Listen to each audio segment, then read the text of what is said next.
Welcome into the Hot Read podcast for a Tuesday evening, April the 23rd. I'm your host, Easton Freeze, director of published content here at BroadwaySportsMedia.com. We're also brought to you by the 440 Podcast Network. You can follow me on social media at Easton Freeze. I am solo today. No producer, JT.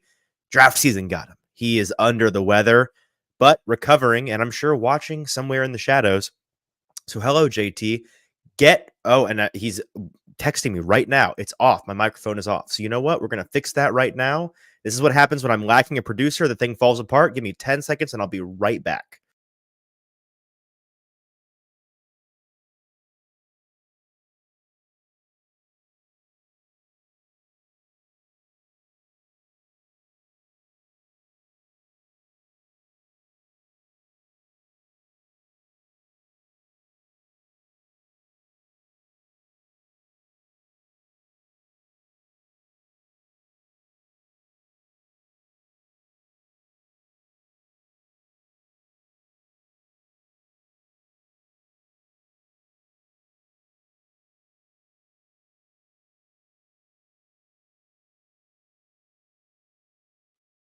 Hello again. Is this better? Is this fixed? Hopefully somebody can alert me as to whether or not we've got this thing figured out. And once we do, we'll get rolling. But I'm going to keep going as if things are right until I'm told that they're not. So I'm alone today. JT's under the weather. He is hopefully going to be feeling better before perfect. And he lets me know via text that things are better. So we're better. Thanks for dealing with my technical difficulties, guys. Today's show, now that we are underway and officially functioning here on the Hot Read podcast. Thank you, Jill, in the comments. Yes, better.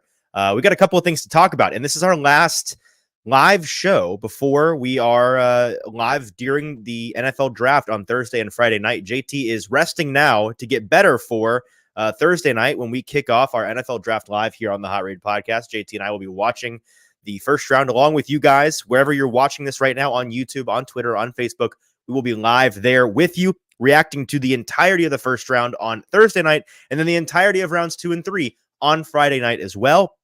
It's going to be a great time. Speaking of time, we are a little bit later today than usual. I can't remember the last time we had a primetime show like this, but today was a crazy one for me, and I'm self-producing the show, and just things got out of whack. But you know what? I said we're going to do a show on Tuesday.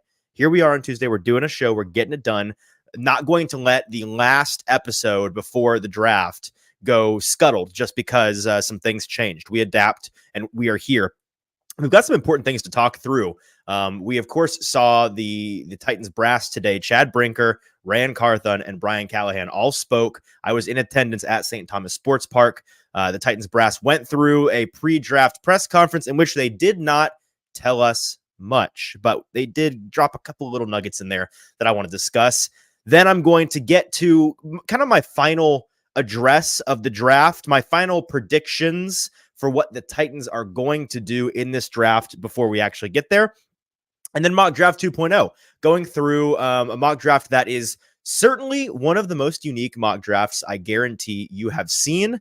I'll explain why that is in a little bit, but the entirety of the first round and then the 7 rounds Titans mock draft, my final prediction for what the Titans haul will look like. So a lot to get to. If you are with us live, with me live, I appreciate you being here. Do me a favor and make sure you're over on Broadway Sports Media's YouTube page. Find this live stream there. And in the comment section, you can join producer JT and Jill and Derek in today's conversation. I don't have a co-host with me. So if you want to chat along and keep me company, that would be greatly appreciated. While you're there, make sure you hit subscribe, hit like, all those things to help us with the algorithm. And then if you can hit retweet, hit like on Twitter and all those things, as much as you can help us share the show, that is always appreciated. Now, a couple of thoughts, and not many, honestly, on what we heard from Ran Carthon, Chad Brinker, and Brian Callahan at today's presser. Let's start with Chad Brinker, because that's where the afternoon started. We walk into the press room at St. Thomas Sports Park, and there's a table set up with 2 mics and a podium beside it. And who's come? What's this for? Podium's for Chad Brinker, I'm told. He's going to give a prepared statement beforehand, and then there'll be questions for Ran Carthon and Brian Callahan. Oh, okay, sure. Yeah, I mean, assistant GM Chad Brinker, he's a part of the process. Clearly, he has something to say. So he comes in and he gives like a 3.5 minute long prepared statement about the draft process and thanking the scouts and all of these things. you know, it's 3 minutes, but it doesn't really say a whole lot. And then he says, you know, and I'm going to turn it over to Brian and Rand, and they're going to take any questions you guys have. And then he walks off into the sunset. Kind of strange on the surface to me. Really, all it signals is kind of who's in charge here, and that's not to say that Rand Carthon is not in charge, but in terms of the draft in particular, the message that it sent to me, and maybe this isn't the message it was meant to send, but genuinely talking to other guys in the media pool afterwards, trying to figure out what exactly that was, we couldn't come to any better conclusion than, hey, we're establishing the fact that Chad Brinker is very, very, very much a part of this draft process, very involved in the Titans selections, and may very well be the guy at the stern of the ship when it comes to steering the picks that they make. He's over the analytics, the Titans new and bolstered analytics department, and he's overseeing a lot of that in the draft process. So it makes a good amount of sense to me that he would be heavily involved, if not the lead guy, on making these decisions. Now, that's not a power play situation. I was listening with some of the guys in the media room to one of our favorite radio stations, nothing against the station, favorite radio shows in town, trying to make more of this than I think it really is. This idea that, well, there's a power dynamic, power struggle here. And Chad Brinker clearly has usurped Rand Carthon in terms of power in the draft decision-making process. I think that's really silly.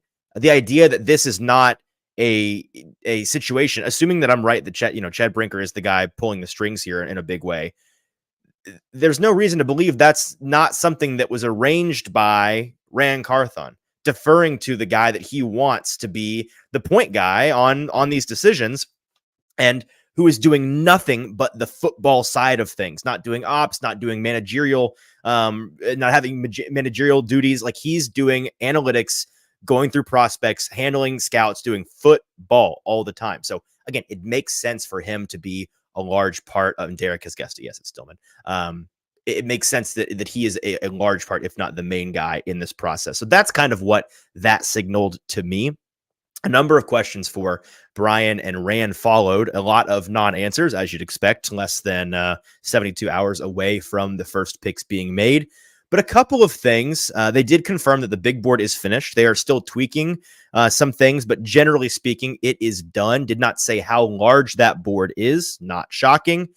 They were asked, Rand and Brian, about what a blue chip player is to them. And the way that Rand defined it, I think, is a good one, pointing out that a blue chip player for him is a guy you turn on the tape, any tape, and he pops off the screen immediately. He's not a guy where you have to say, "Did you watch that guy? Oh, but did you watch the Houston game though? Oh, did you watch when they played West Virginia?" No, it's a guy you turned on any of his games essentially in college, and immediately, boom, it's consistent.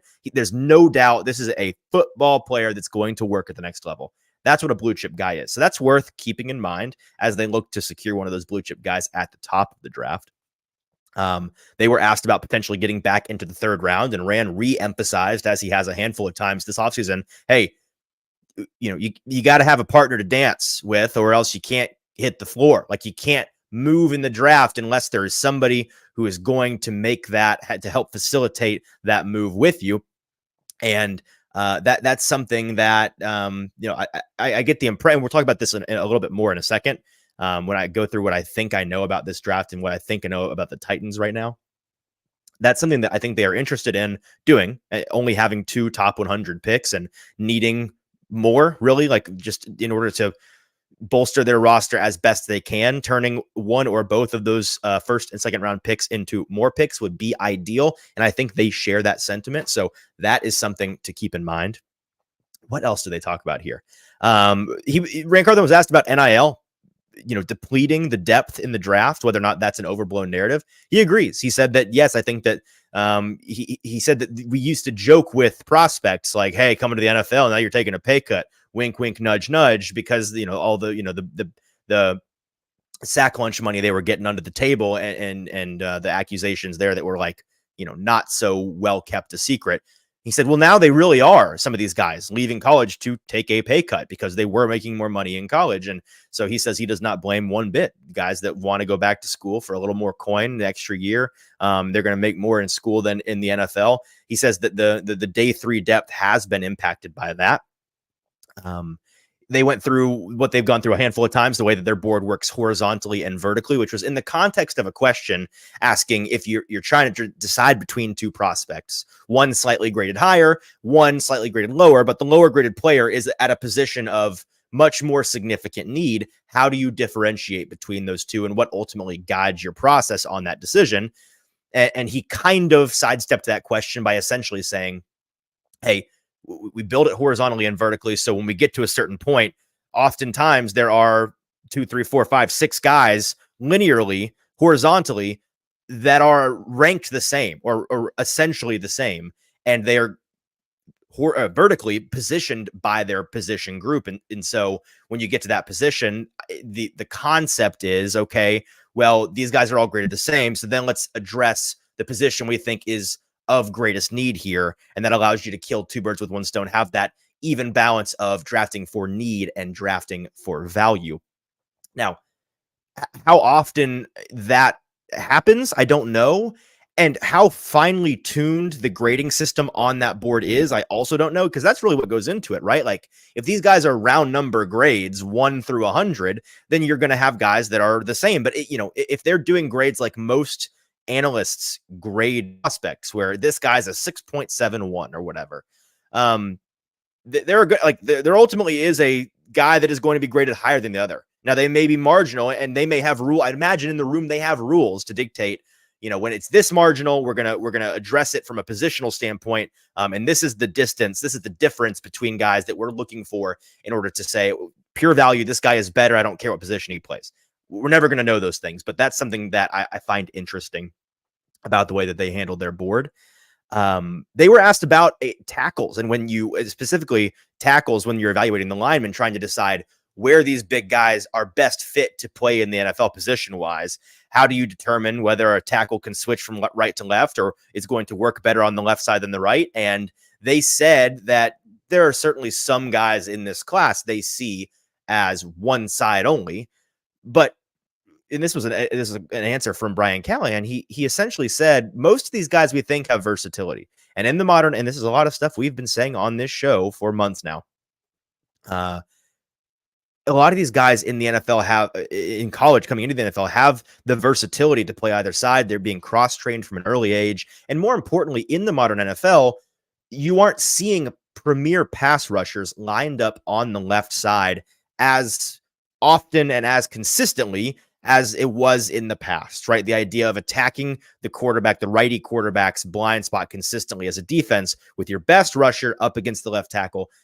You're often seeing some of the best rushers play on the right side because offenses haven't necessarily caught up, and the lesser tackle is the right tackle. And so instead of worrying about the blind side, the best rusher goes and plays against the worst tackle to get home more often, even if the quarterback sees him coming. Like, that's the direction the league is going in. And that's what was ultimately parroted by Brian Callahan saying, listen, guys, these guys are trained early playing left and right, and some of them may not be able to do it, but a number of them do. And what's most important is having a solid tackle, whether he is on the right or the left side. Ultimately, this team needs one of them, and they don't have either of them at the moment. Do they have better break glass in case of emergency fail-safes on the right side on the roster already? Yes, they do. But are they good?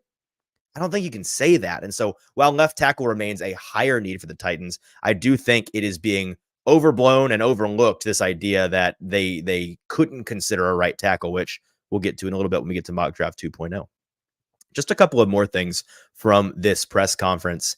I asked them about the GPS data and how much that weighs on their pre-draft evaluation on guys, in the particular context of if a prospect can't do the athletic testing during the combine, can't perform at the Senior Bowl, can't do the track measurement benchmarks they're looking for these guys to make scouting reports and build a board analytically.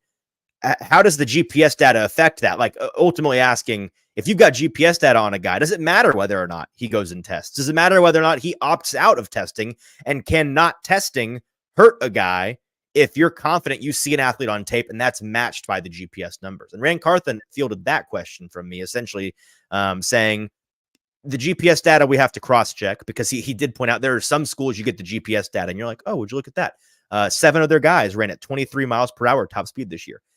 Bogus, bunk. There's no way. So it may not all be gospel truth, and they do want to verify a lot of these guys, but and this was the interesting thing about this answer.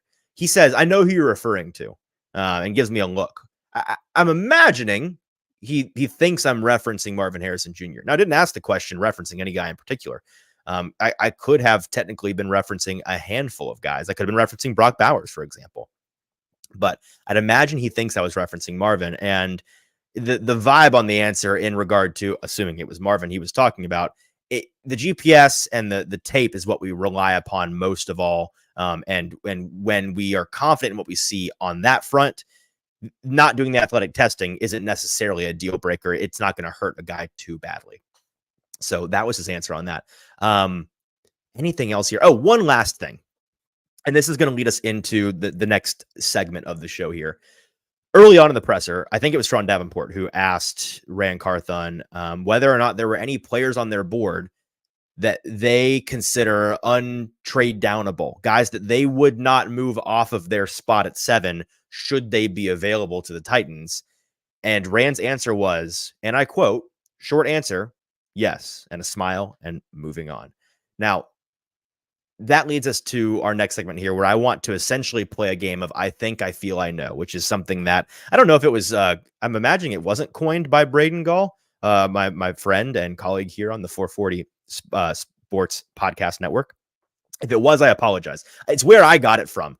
So Braden and Zach do this on occasion on a football show on Mondays and Thursdays.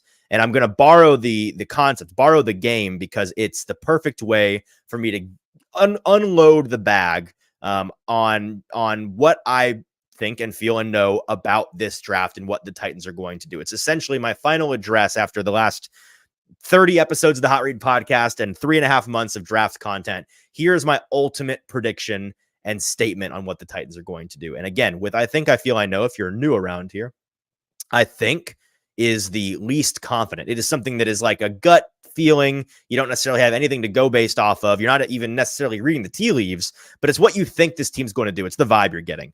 I feel is reading the tea leaves. You don't have hard evidence of it, but based on certain things you have seen or heard, this is what you feel they're going to do. And then I know are things that I have reason to believe, whether or not I can share them publicly. I have firm sourced reasons to believe this is the case. So I think, I feel, I know. And here are the statements that I want to make. First of all, I know that the Tennessee Titans are interested in trading back if they are presented the opportunity in the first round. I know that. I also know that there is at least one player they would not trade off of on their board. I know that because Rand Carthon said it explicitly today. I feel that that player is Marvin Harrison Jr. and or Malik Neighbors. I feel it's one of those top 2 receivers. I think they won't end up moving off of 7 ultimately, even if they want to. And I'll get to more on that in just a second. I'll explain why I think they won't move off of 7 ultimately on Thursday night. I know that there is smoke on Malik Neighbors from a personality and behavior standpoint that is problematic. And I wonder if it's enough for the Titans to care. Now, some of this stuff is coming to light recently, and it's the kind of thing that there's a reason why I said I know that there is smoke, not that I know there are these problems. It's the kind of thing that I'm not going to hold against the guy. And if he becomes a Titan in a couple of days, and I'm talking to him in a press conference on Friday, I would like to start building that relationship and find out for myself. I'm not making that judgment because it's based on things that I've heard second, third, fourth hand. But I know there is smoke on it. And often where there is smoke, there is fire. I feel that if they stay at 7, presuming Marvin Harrison Jr. goes in the first 6 picks, which I think is likely to happen, they will draft Malik Neighbors or Joe Alt at the 7th overall pick in that order. I think that's their preference at 7. Malik Neighbors, Joe Alt. And that's if they stay and don't trade. I think their board ultimately looks like Marvin Harrison Jr., Malik Neighbors, Joe Alt, and then some order of Olafashinu, J.C. Latham, and Rome Odunze. I don't know what order, but I think those are their top 6 guys. Marvin Harrison Jr. at the top, then Malik Neighbors, Joe Alt, and then some combination of Olafashinu, J.C. Latham, and Rome Odunze. I think that is what their board ultimately looks like at this point. Now let's get back to that. I think they won't be moving off of 7 even if they want to. And here's where you're going to have to follow me because this gets a little bit complicated. But I have been sitting at my desk today for 3 or 4 hours, parsing this out, thinking about all the possibilities, diving into the multiversal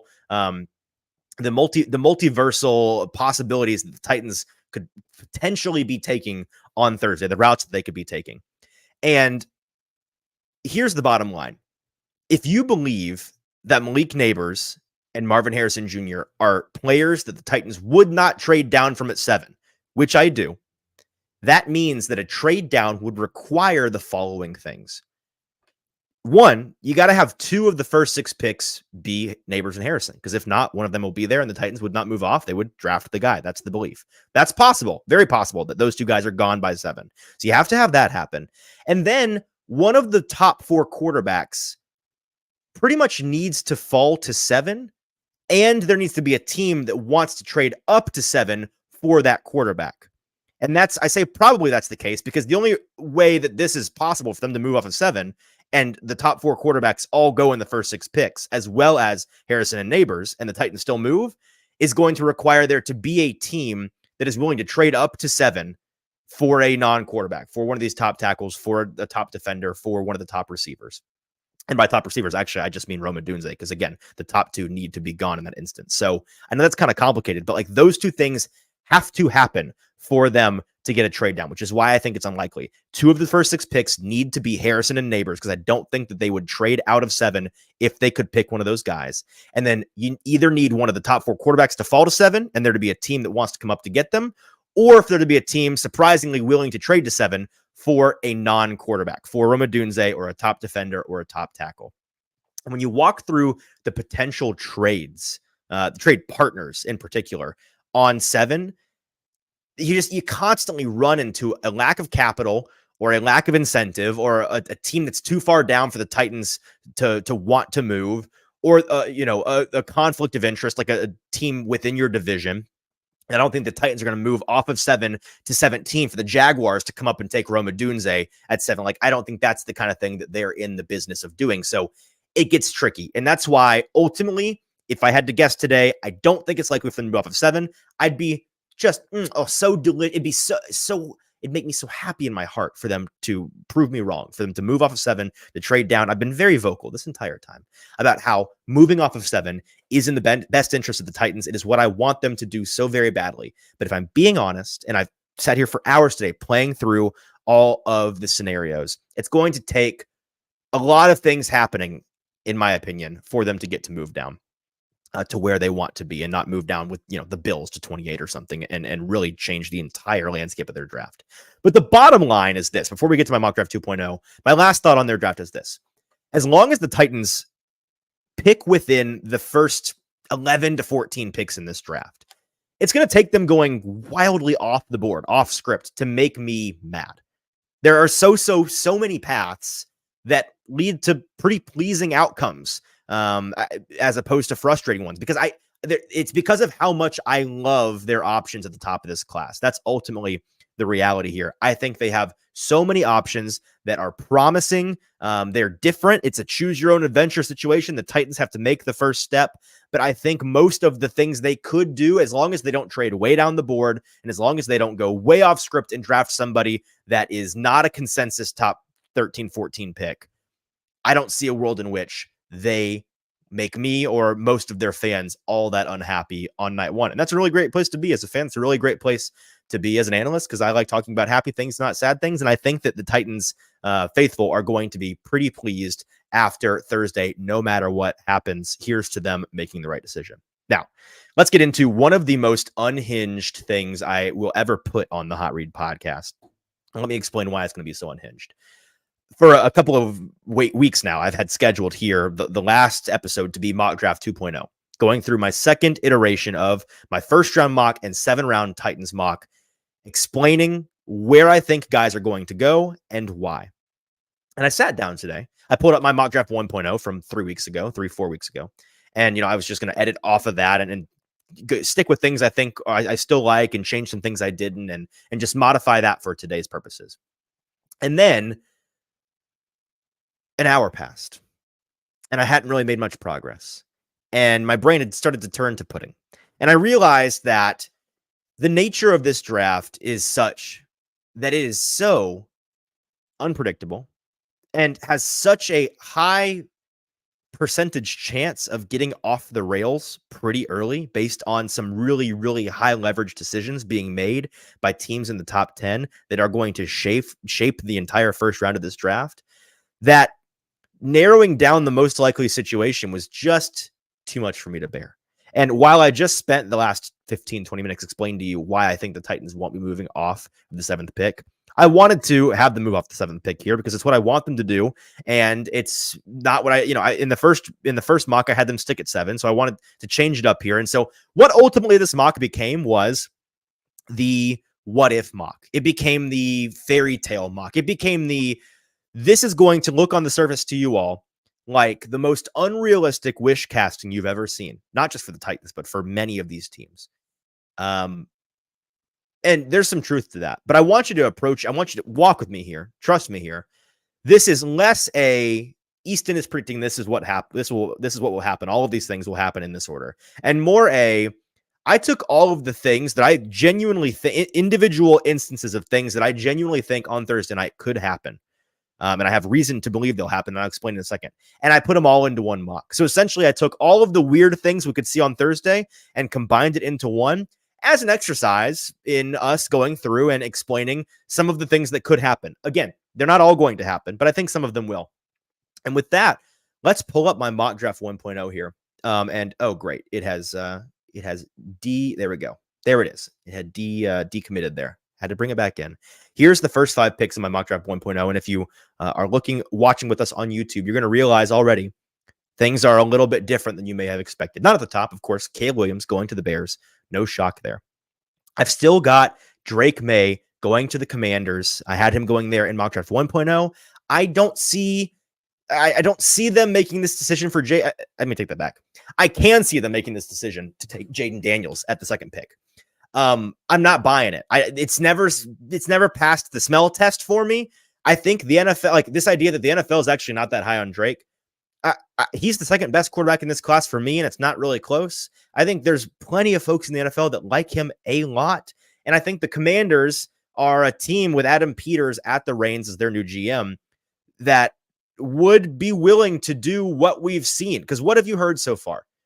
Every single national analyst, every single national insider has been very, very aggressive with how confident they are on these shows, saying, I've not heard anything to indicate that the Washington Commanders are interested in anybody but Jaden Daniels. I've heard that it is Jaden Daniels. It's all but decided. And then they had their Topgolf event a week ago. That's kind of straight. They're inviting everybody. And then Jaden Daniels has a whole thing with his agent. And it sounds like he's not super happy about the way that it went. He wanted more FaceTime. And suddenly he's interested in potentially going to other teams. It's weird. It's a weird situation.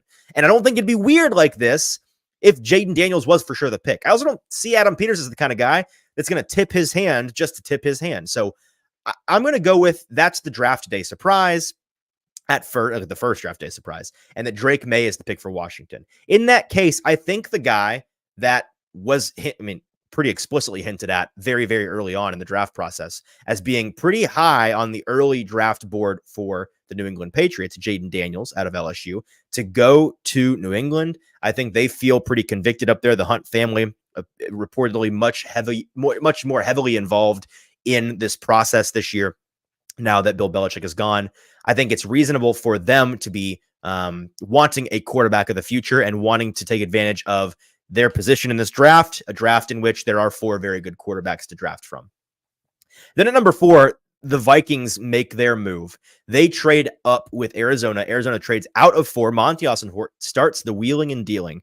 He moves down, and it is a first-round swap only.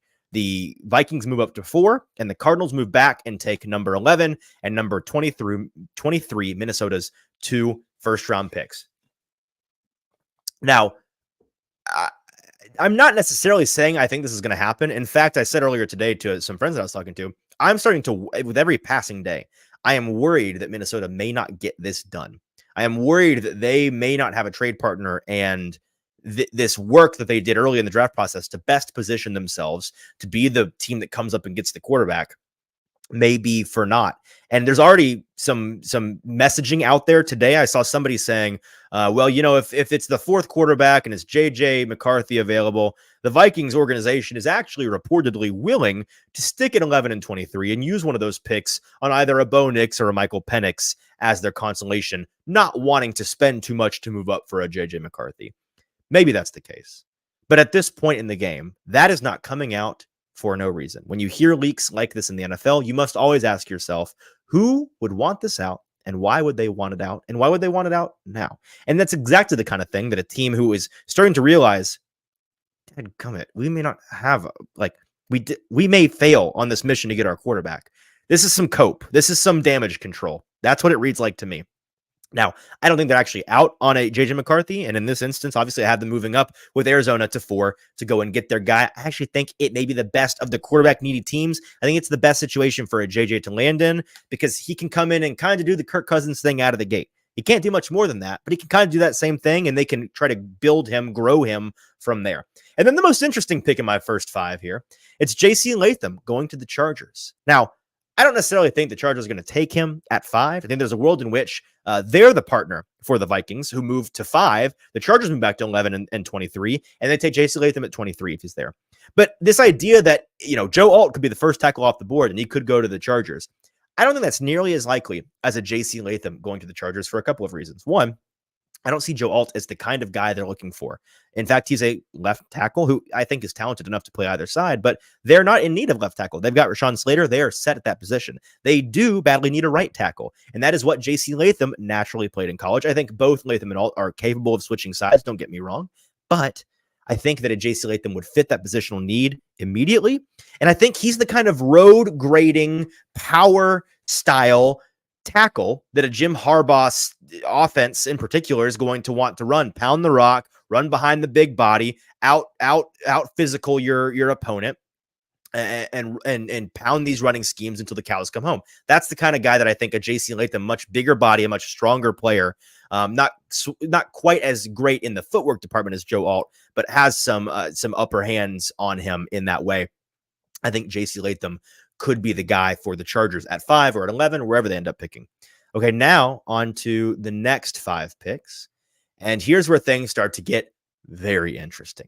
Let's start at the top. The New York Giants have Marvin Harrison Jr. fall into their laps just like that. A surprise top 5 candidate in JC Latham pushes him down the board.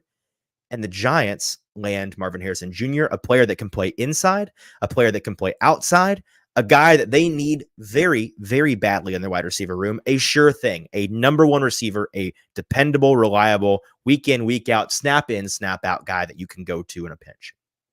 So they are very, very pleased by that. A good thing happens to the Giants fan base. They've needed it. Then the Cardinals, Monty Ossenfort, pulling the full Monty, wheeling and dealing in 2023 draft fashion where they moved down and then back up for Paris Johnson Jr.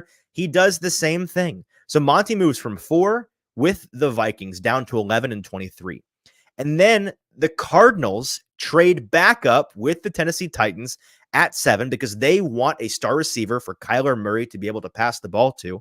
And they trade 7 and 11 with the Titans. So the Titans move back to 11. The Titans also acquire some day 2 capital that they so badly need. So they pick up 66 overall, a top of the 3rd round pick, and 90 overall, a back of the 3rd round pick. If you're wanting to know the actual value of this for the Titans to move back 4 spots in the first for 2 round 3 picks, it comes out to a plus, let me double check here, a plus 150 value for the Titans, which is the equivalent of the 88th overall pick, depending on what chart you're looking at. But roughly a mid day 3 pick, the Titans will be picking up an excess value from this trade. So the Titans move back 4 spots, and the Cardinals come up and get their guy in Malik Neighbors, who is the wide receiver 1 for a number of teams, may very well be their wide receiver 1, and could be the reason why they move down from 4 and not take Marvin Harrison Jr. necessarily. Then you get to 8. And this is the part, Derek in the comments saying, thanks, I hate it. I'm wondering if this is the portion he is referring to, because you've got the Jacksonville Jaguars making perhaps the biggest splash of the draft, moving up to number 8, swapping picks with the Atlanta Falcons. The Jaguars moving to 8, Atlanta moving back to 17, and picking up the Jaguars' second round pick, which is in the 40s, if I remember. I should have written these down. In the 47, something like that. So picking up an extra second round pick to move back to number 17, the Falcons are. And the Jaguars come up and make a splash that they so desperately need. Now, I tweeted this out last night that I have a gut feeling the Jaguars are going to be at least trying, working the phones, doing their best to make a splashy, sexy move that fans of the rest of the AFC South are going to be rather annoyed by. And this would be that move, picking up the third of the top 3 receivers in Rome Odunze, replacing the receiver that they lost in free agency this year, in Calvin Ridley, of course. I think that this is something that they are going to consider. Now, whether it is Rome Odunze or whether it's Brian Thomas Jr. at LSU, who will be more attainable for them at 17, maybe they trade up not quite as far to land that guy, or he falls to them. I think this is the kind of thing that they could do. Trent Baalke and company, they need to win bad, and their offseason so far has been a wreck. And so this would be the kind of face-saving maneuver, at least in the interim, in the short term, not the interim, in the short term, for that organization to have their fans get fired up for the first time in a while. Then we go to the Bears, and they have the first defensive player come off the board at number 9, but it's not Dallas Turner out of Alabama. It's Byron Murphy, the second out of Texas. This is the scuttlebutt recently. The Byron Murphy is a sneak. I think it was Daniel Jeremiah who said on the air, a sneaky top 10 pick this year is Byron Murphy, the interior pass rusher out of Texas. I could see them going with him and shoring up that defense, building a more complete team around Caleb Williams. And that defense, which ended last year looking impressive and strong, adding a key piece in the middle. Then finally, Joe Alt comes off the board at 10, lower than many expected him to, going to the Jets. They make the smart choice here. I can't tell you how long I sat with my cursor hovered over Joe Alt, Brock Bowers. Joe Alt, Brock Bowers. The Jets doing something dumb here is so within the realm of possibility, it'll make your head spin. They are a team that is desperate and on tilt, and everybody is operating in the short term, so they could make a dumb decision. This would not be that. This would be them actually considering their future, and I would argue killing 2 birds with 1 stone. Having a guy, if your 2 33-year-old tackles happen to go down, and Joe Alt, who can immediately step in, not to mention compete for snaps in training camp and maybe usurp one of those guys immediately. But at the very least, have a guy to protect Aaron Rodgers that you desperately, desperately need in the fold. So they land Joe Alt.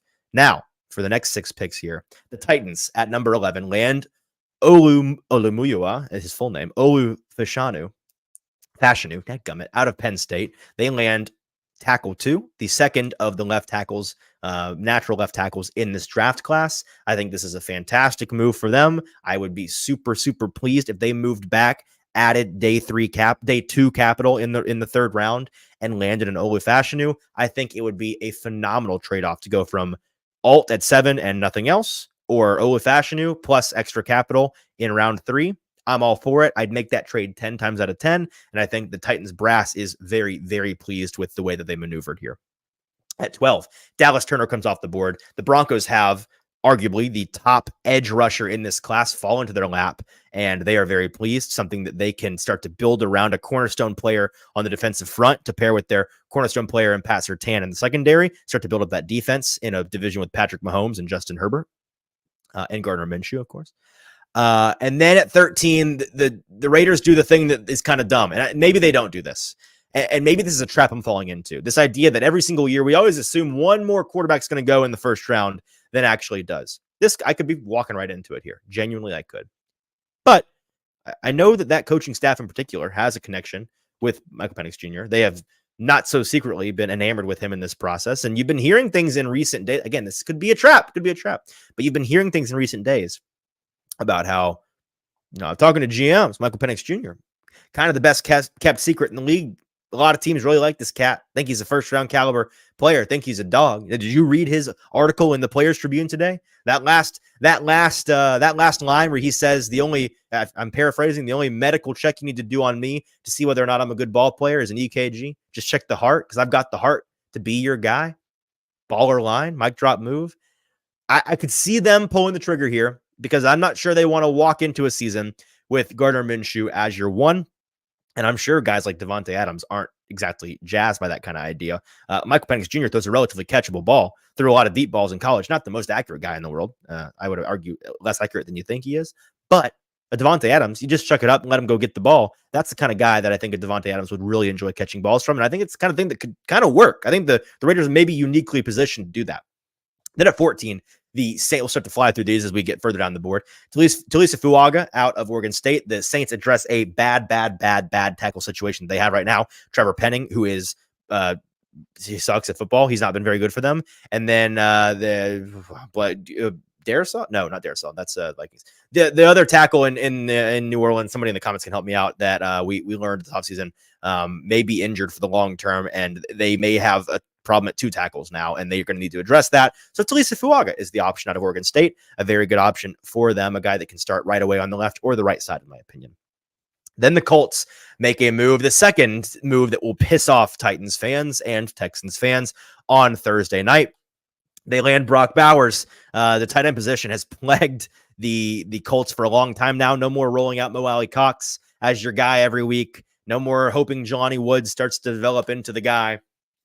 JT helped me out with it. Ryan Ramczyk. Thank you. That's the tackle in. My nose is very itchy today. That's the tackle in New Orleans who may very well be hurt for the long term. But the Colts land Brock Bowers, and they add another talented weapon for Shane Steichen and Anthony Richardson to play around with. A dangerous thing for the rest of the AFC South because I think it's a fantastic move for them. And that's right in the honey hole for where I would start to consider a Brock Bowers. I think that is a fair gamble for them. Derek saying this is just to get the interactions from Titans fan mock from Easton. No, it's not. These are every single one of these oddities that you're seeing from me are things that I genuinely think could happen. The point is they're not all going to happen, but this is like a showcase mock for all the things I think you could see happen. And I think one of the 2 of them will, but most of them won't. That makes sense. So that's what we're looking at here. Okay. Troy Fontenot out of Washington goes to Seattle. That is a pick that I think I made in Mockdraft 1.0. I still like it. He's a 5-position player who can be versatile, and they've got 2 tackles up there right now who are both young, but one was struggling near the end of the year, and one was dealing with injury issues. So if you need him to play outside in a hurry, I think he can. I think he's an underrated tackle in this class, so I like Troy Fontenot for the Seahawks. Moving on to the Falcons at 17, moving down, picking finally after trading with Jacksonville in the top 10. They take Jared Verse. They get the pass rusher that they need. They get a guy that they like a lot. He falls into the lap at 17. And I think the downgrade from a Dallas Turner to a Jared Verse, not that big of one. And they move back and they add a second-round pick. I think that's a win for the Atlanta Falcons.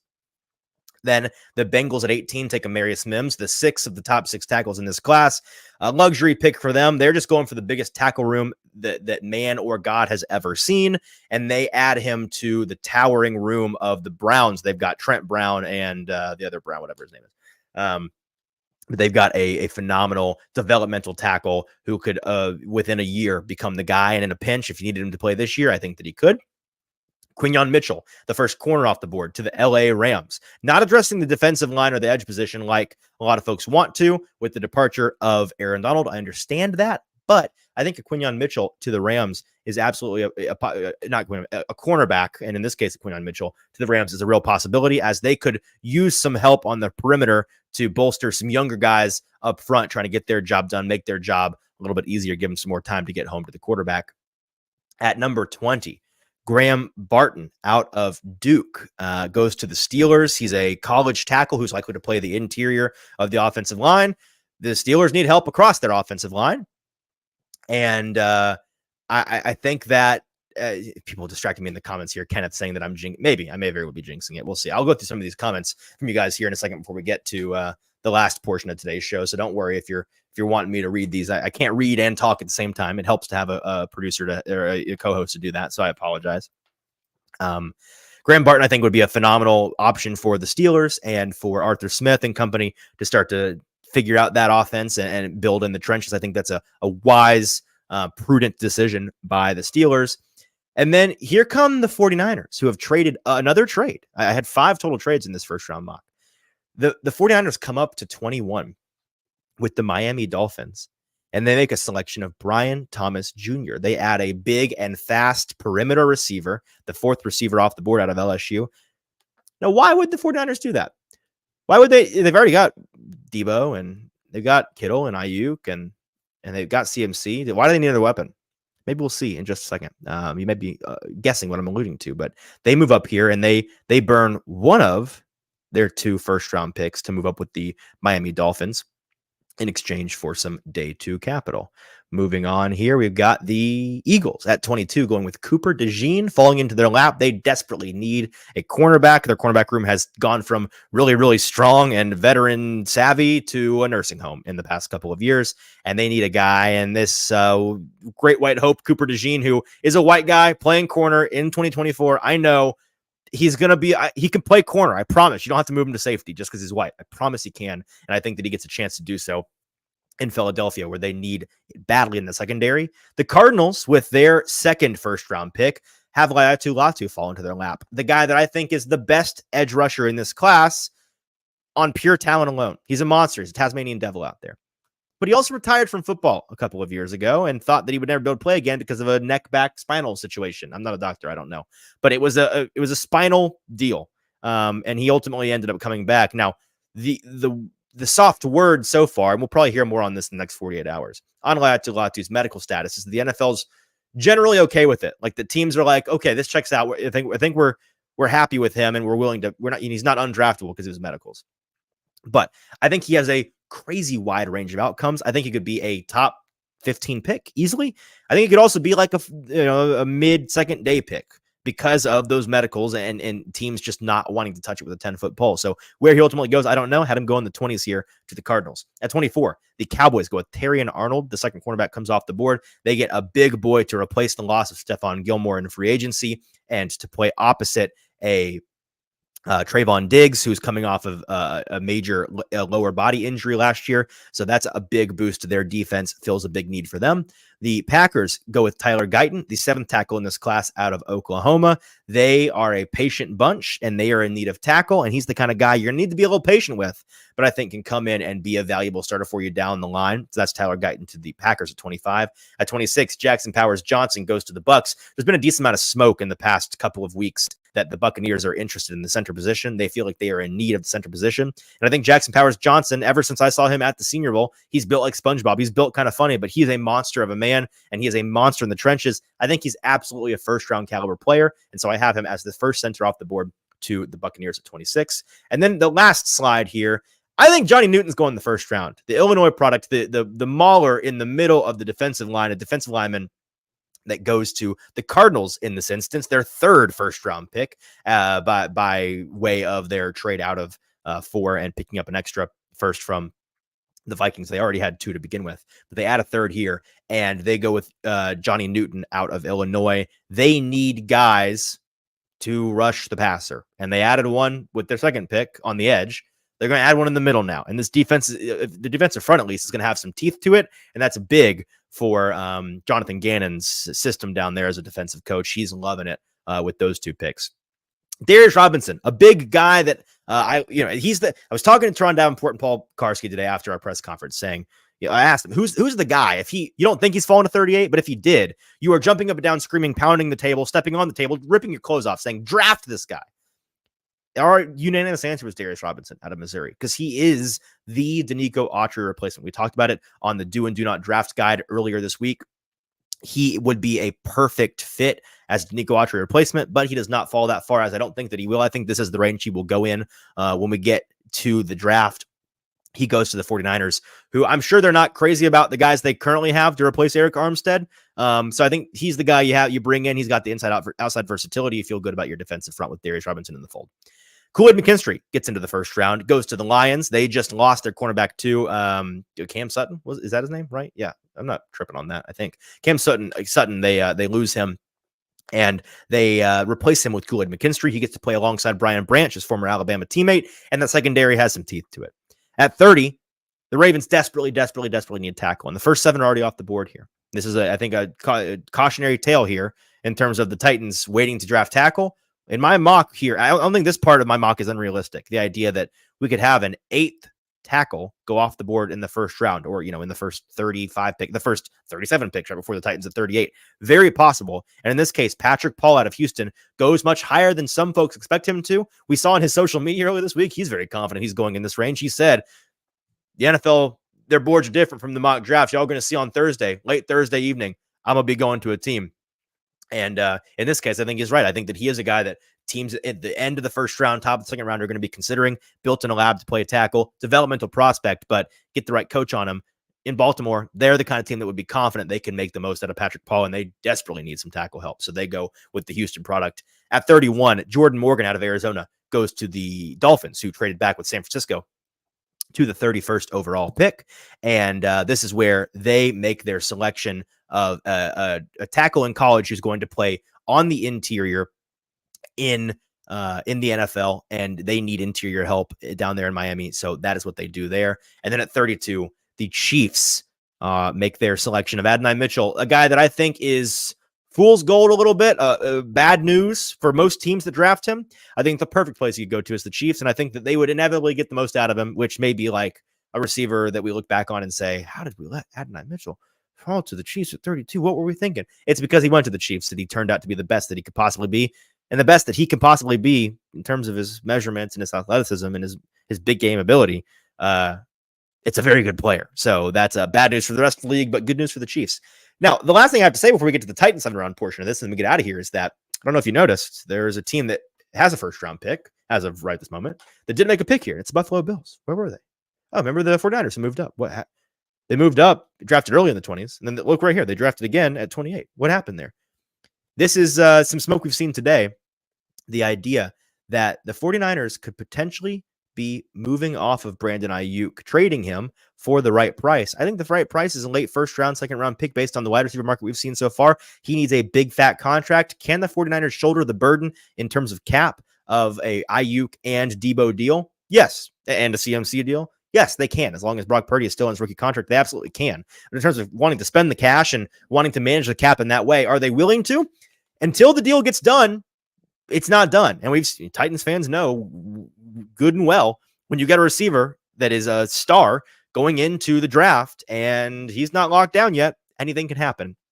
And so the Buffalo Bills trade their first round pick straight up, maybe a little bit of the trade details. If you had to throw a little 2025 cheddar, 4th round pick in there, 5th round pick, you make it happen. And they add an expensive but young and incredibly talented outside receiver with some real juice for Josh Allen to throw to. And the Buffalo Bills replace Stephon Diggs with a younger, just as expensive version that I think that Bills fans will be very, very pleased with. So that is my mock draft 2.0. There will be an article written up about all of those things I just explained to you on Broadway Sports Media's website tomorrow morning. So check that out. Love the clicks. Love for y'all to tune in and read what more I wrote about them than what I had to say today.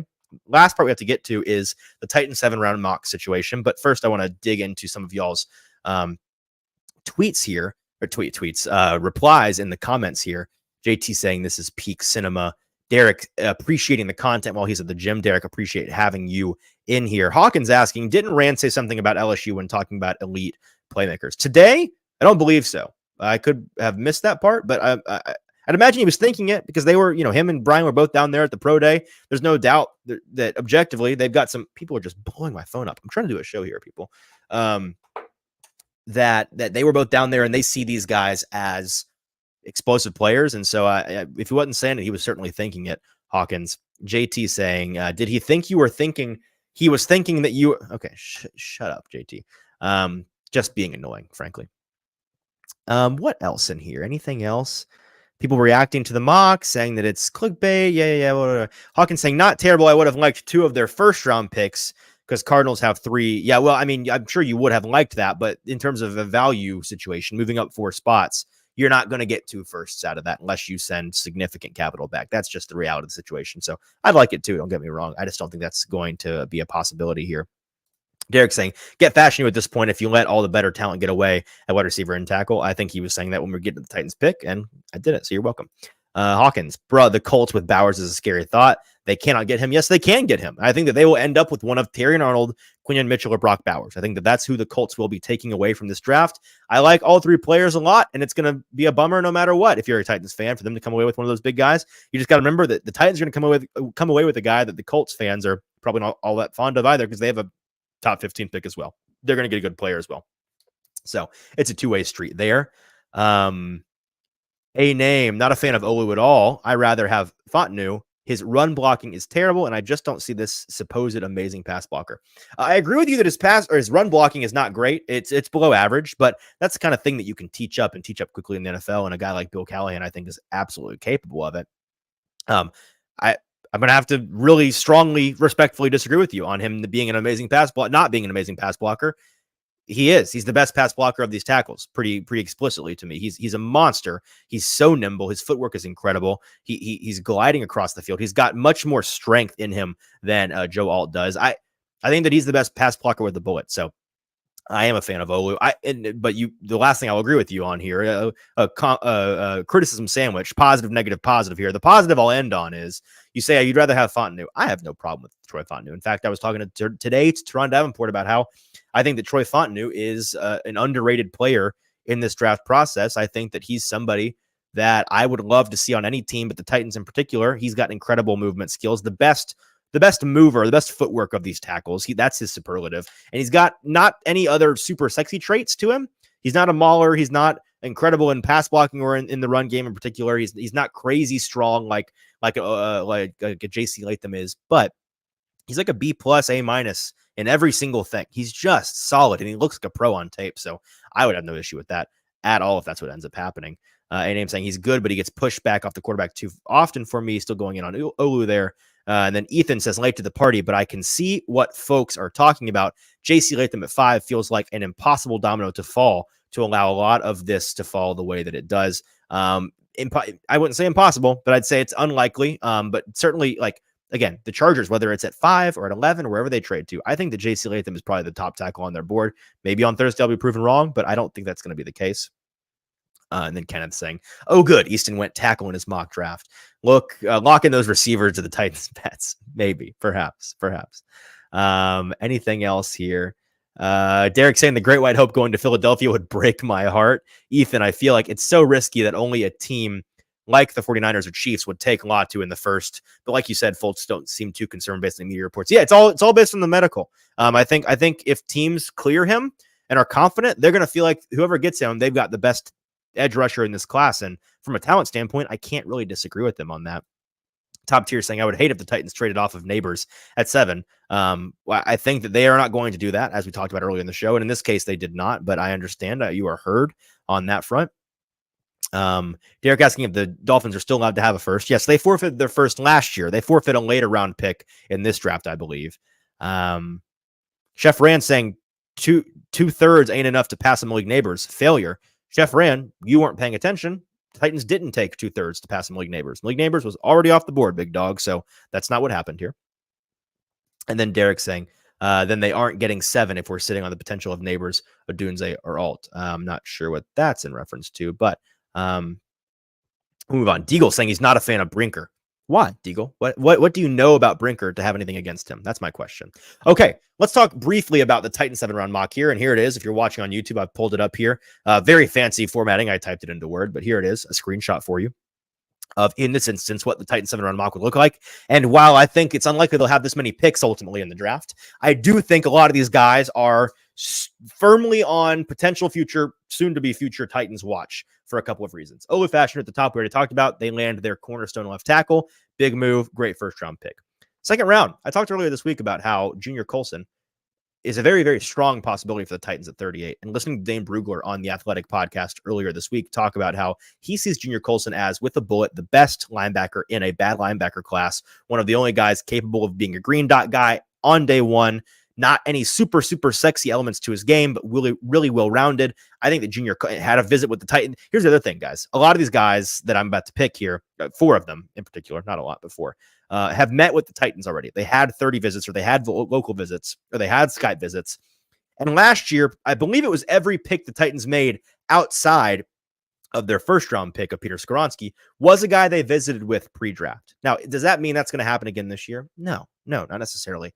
But I think that there may be some signal to that, and that may be something that turns out to be true, that a number of their choices are guys they met with. So we'll see if that pans out, but it's certainly something. It may be not much, but it's not nothing. And so Junior Colson to the Titans at 38.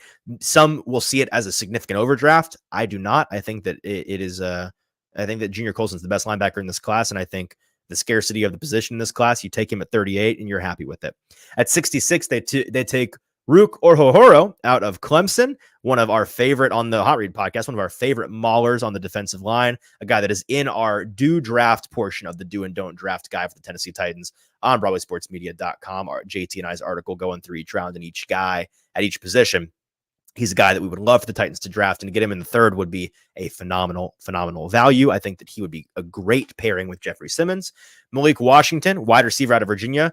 Titans have not met with him or Rook, but if you got Malik with a third-round pick in the 90s, I think back to last year and how post-draft, during the Vrabel kind of kerfuffle in the media, the idea that maybe Vrabel and Rand don't see eye to eye and then some things get leaked, it was somewhat reliably shared with us in the media that Rand Carthon on draft day last year in the first round, he was kind of Team Zay Flowers, who Boston College wide receiver, who ultimately ended up going to Baltimore.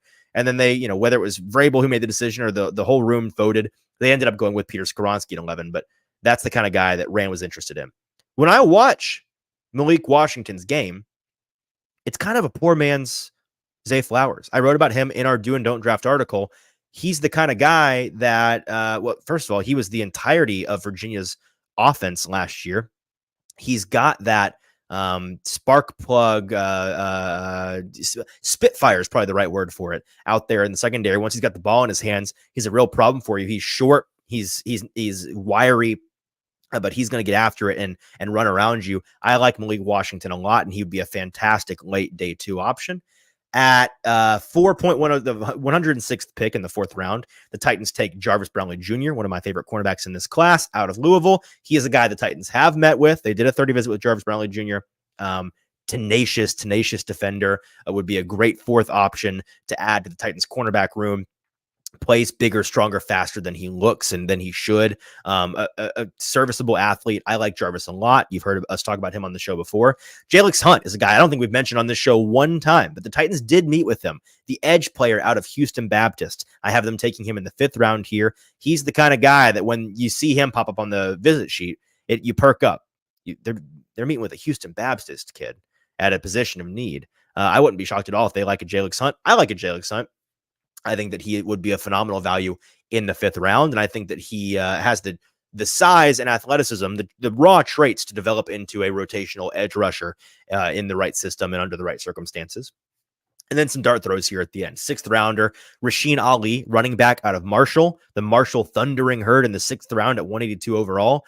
He's a guy the Titans have also met with, a running back out of Marshall. They're meeting with him. They've met with a handful of running backs, I think 3 in this process. There's some signal there. I think they're interested in a running back, and a Rasheen Ali in the late rounds might be the guy they're after. Kingsley Eguakon, the Eggman, center out of Florida, a guy I talked about on our Do and Don't Draft episode earlier this week at 7.242. He is a center who I think has more ability than he showed in his last year, was fighting through a preseason ankle injury and was never at 100% his entire season, was not able to participate a whole lot in the pre-draft process, but looked really strong at the Senior Bowl and looked like he was trending in the right direction in his 2022 tape as a junior, I'd imagine. So Kingsley Eguakon as an interior depth guy, and then a tackle depth guy in Ethan Driscoll. 2 Marshall Thundering Herd play. What is a Marshall Thundering? Are you a Buffalo, I guess, or a Herd Thunderer out of Marshall? Whatever you are, the Titans get 2 of them in this mock draft. They land Ethan Driscoll, a super raw but super big, super long, super traitsy tackle out of Marshall with their final pick at 252. So they come out of the draft with 2 tackles, a linebacker, a defensive lineman, a wide receiver, a cornerback, an edge, a running back, and a center. I mean, just kind of addressing everything across the board. This would be a draft that I would be super stoked about. And I think, again, not all of these guys are going to be drafted, but I'd wager at least one of these guys in 5 days is wearing two-tone blue and doing a promotional shoot. I think that there's a decent chance that one of these guys ultimately is a Tennessee Titan. Which one it is, we'll have to see. And that is it for the Hot Read podcast and our pre-draft coverage. It feels great to be done. It feels great to have you all here with me. Thank you for listening to me ramble by myself for the last hour and 9 minutes. I appreciate you guys more than you know.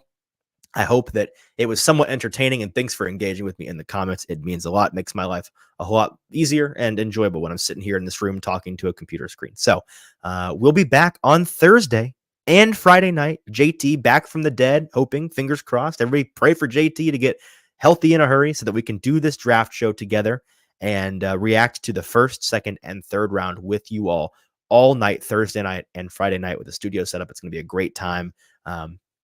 We'll see. The last two drafts, the Titans have given us fireworks. I mean, fireworks. Trading Traylon Burks, going to get Malik Willis, going with Peter Skronsky in the first last year, and then landing Will Levis at 33, trading up for Will. Like, it's been a time. Let's see if the Titans have a third trick up their sleeve, a third act to their draft night shenanigans, and we'll be able to react to all of it live on Thursday and Friday. Until then, I'm your host, Easton Freeze. This has been the Hot Read Podcast. Hot Read Podcast live, draft night Thursday. Be there. Talk to you then.